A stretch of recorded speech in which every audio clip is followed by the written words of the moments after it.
Wow. It is Thursday, the 27th of May, and we are to the last rung of the ladder in the Kiva. 1, 2, 3, here we go. We're getting right up to the light.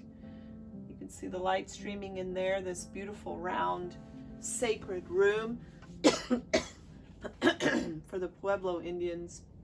In this case, this elder, Stephen Charleston, is talking about Choctaw, his Choctaw heritage. He's also an Episcopal priest, and after he prays every morning, he posts this thing, a little thing on Facebook, and has just gotten thousands of followers. So this is his book. We're going to wrap it up in the next 3 days, and so we're going to look today at the rung of transformation. He starts with a Facebook post. The light is coming. Now, the light is coming, running, like liquid, beneath the heavy shadows of night, slipping in from the cracks and crevices of life, restoring the dry and empty places, bringing new life to the barren hope of years long past. Soon the brightness cannot be contained, but spills out, pours out to surround your heart with love, to bring you alive once more in an old promise fulfilled. Open your eyes and do not be afraid any longer.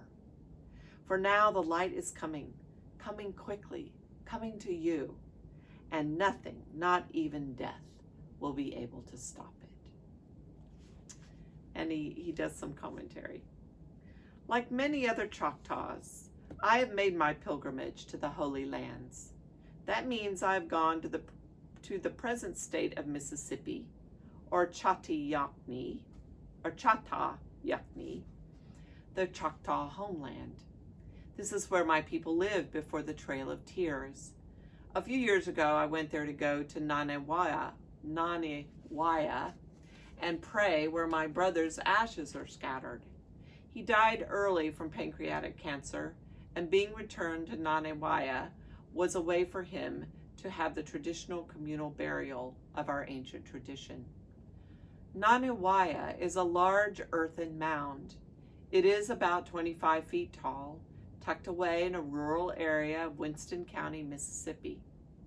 For many people who pass by, I'm sure it is not very memorable, but for someone of my faith, it is sacred ground. My ancestors believed it was at Nanewiah that my people, the Chattahoochee, first emerged from within the earth. Like the people of the Southwest, we have stories of the emergence. They have the Kiva, we have the sacred mound. But together we believe the tribe of the human beings began in the womb of the earth, then emerged to walk before the Spirit in a holy way. On Nanewiah, we first saw the light of day. There I had a vision too. I saw my ancestors gathered around the holy hill, my brother among them. They were dancing, and in their dance they were showing me something sacred. The light is coming. On the 8th and final rung of the ladder, we make our proclamation. The light is coming. We will need this vision in the days to come, for we confront a great challenge. The darkness around us is real and powerful. That much we can see for ourselves. Through the chapters of this book, we have climbed the ladder of spiritual awareness. It was not easy. Our climb begins before dawn, deep in the fertile darkness of the Kiva, the womb of our faith.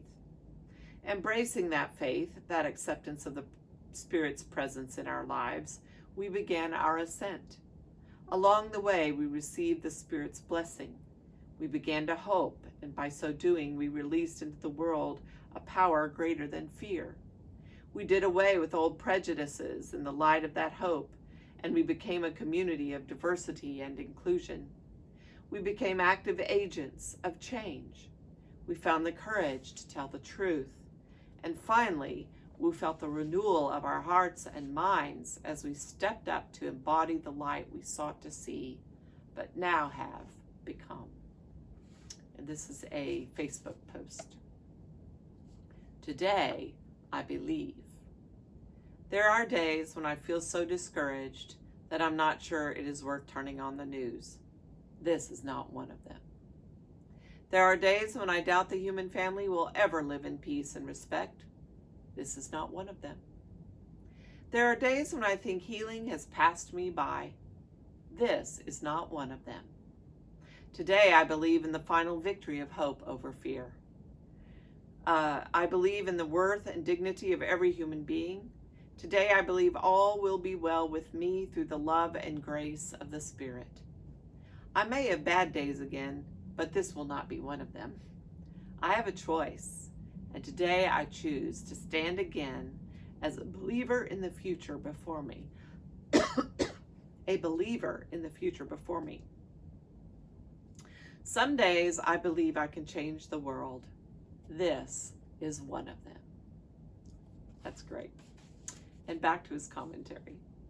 One day we will go to be with the ancestors. We will become the ancestors.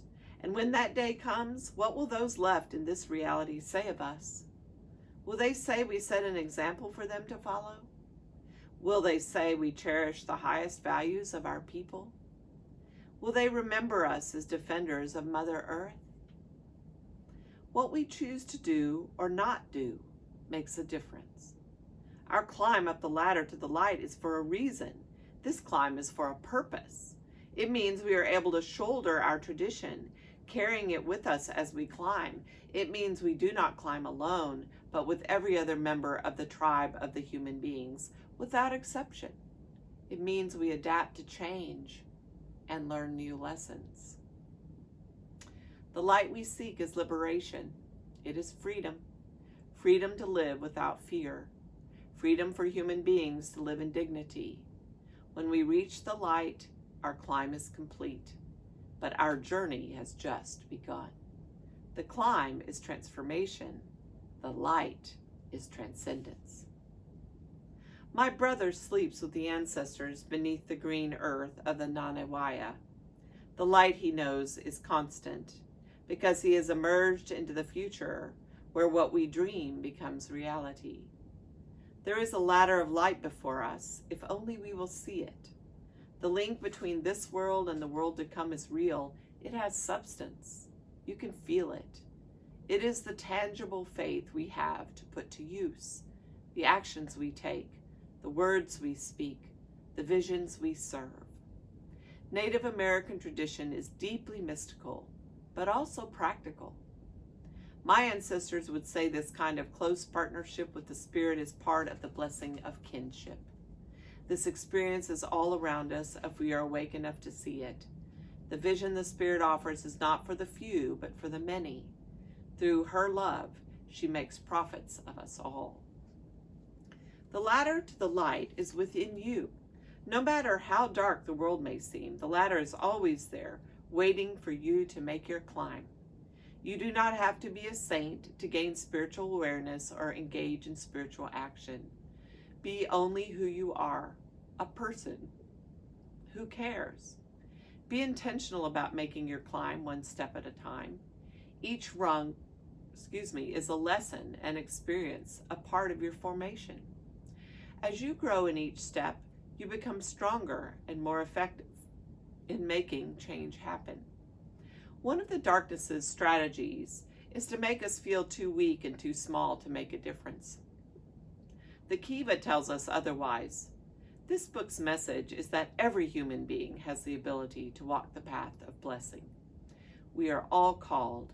We are all worthy. In this book, I boldly claim to have received messages from the Spirit. Does that mean I'm special? No, just the opposite. It means I am common, because every person receives messages from the Spirit, even if they do not always see them clearly or understand their full meaning. The path to our liberation is an understanding that the spiritual life is not reserved for a few holy individuals or a particular religious community. Hierarchy and competition are not the way to the future. That path is for all of us, family of humanity, to recognize the dignity of every person who seeks a deeper meaning and a higher purpose. That is what the ladder of light symbolizes. the journey each of us makes down into the heart of meaning and back up to the land of purpose. We may have different ideas about the source of our inspiration. We may worship in different ceremonies and pray with different words. That is a given. But we understand and accept diversity as part of our nature as the tribe of the human beings. Those differences can be the subject of conversation for another time. But for now, in these days of darkness, we need to be about healing ourselves from past conflicts and empowering one another for the shared struggle we all face together, the struggle to bring peace, justice, and healing into our world. Long ago, my ancestors made a spiritual discovery. They learned how to live a spiritual way of life that allowed every individual the right to be who they are, while at the same time bonding them together into a powerful sense of community. Individual freedom and respect, communal identity, and action. The Native American experience is the experience of balance. It is a living example of how a diverse group of people can become a unified family. This offers hope to us in these troubled days, not as an escape into some mystical realm of shamans, but as a practical model for what we need to achieve if humanity is to live in peace and the earth is to be renewed. We need to achieve balance, the common sense, spiritual equilibrium that allows people to celebrate a personal faith while living into a communal vision. Each rung on the ladder to the light can be experienced and interpreted by every person who climbs it.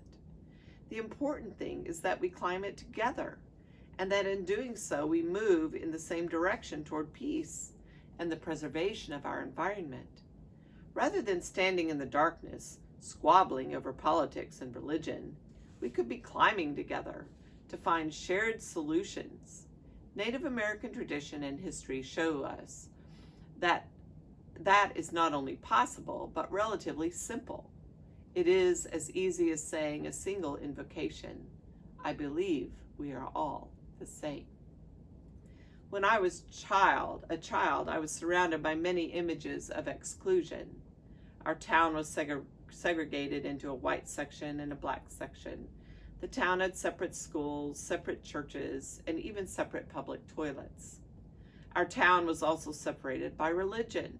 The Protestants were fiery evangelicals who said they were the only path to salvation. Next door, the Catholics said the same thing, only more quietly. Even men and women were separated into their different roles and expected to stay there. Outside the town, Native American people practiced their own religion and never said anything for fear of reprisals. Although I was young, I could not help but see these distinctions all around me. I was raised in them, but I never accepted them because they were blown away by a single storm. Oklahoma is part of Tornado Alley. Each year are seasons when thunderstorms turn deadly and great twisters snake out of the sky, roaring across the land with hurricane-force winds. But the winds are concentrated and pinpointed into a single funnel that can smash anything before them. They can kill in an instant. Those storms do not care if you are black or white. They do not care which part of town you live in. They do not notice if you are Protestant or Catholic. And if you are in their path, you do not care either, black or white, Protestant or Catholic, man or woman. You run for the same shelter. I wrote this book because we are facing a great storm. The Kiva is our shelter. It is for all of us because we are all the same. Cool. And I will finish the rest of this chapter on transformation tomorrow. Let's pray. Our Father, who art in heaven, hallowed be thy name. Thy kingdom come, thy will be done, on earth as it is in heaven. Give us this day our daily bread, and forgive us our debts, as we forgive our debtors. And lead us not into temptation, but deliver us from evil. For thine is the kingdom, and the power and the glory forever. Amen. I hope you are planning to come to worship this Sunday, our first in-person worship since last October, where we will experience our own kinship and community. It is a time when we will renew ourselves as we are together. And maybe today, your little prayer or your little mantra can be, we are all the same. We are all the same. We are all the same. Thanks be to God. Have a great day.